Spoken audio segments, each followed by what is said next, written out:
Viime yönä mietin, kuinka pieni olinkaan.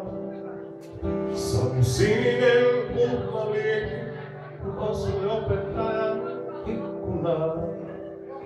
Isä solki päällä kitki, pahan pojan unelmään. Enemmän sattui kun äiti itki ja sytti ympärillä maailmaa. Silloin tiesin sen, tahdon olla aikuinen.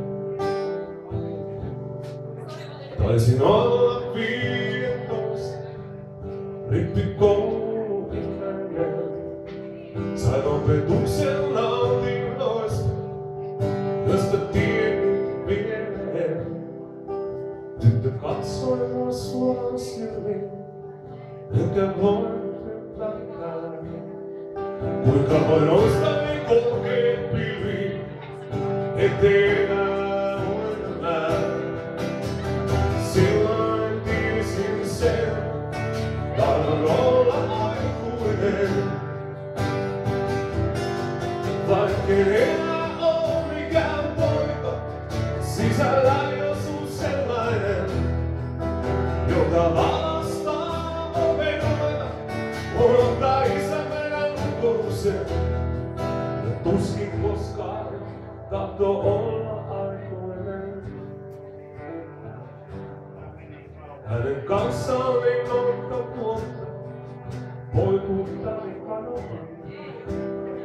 Meidän ottarillekin ehti suotta, erottuisi luovuutta. Alkoi aikuisuuden maanantai, josta tiedin minä en.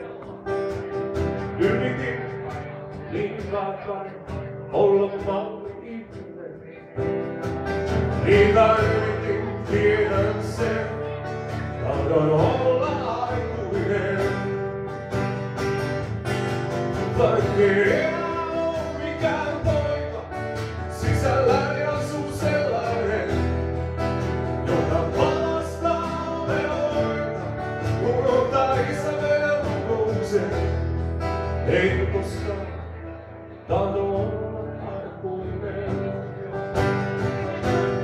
Vaikkei enää oo mikään poika, sisälläni asuu sellainen, joka valastaa veloita, unohtaa isä meidän lukouksen.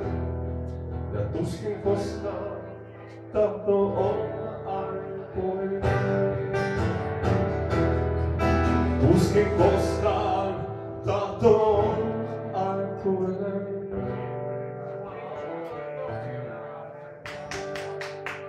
Ja kiitoksia paljon, kiitos. Pojista tulee täysikasvuisia, mutta ei aikuisia niin sanotaan.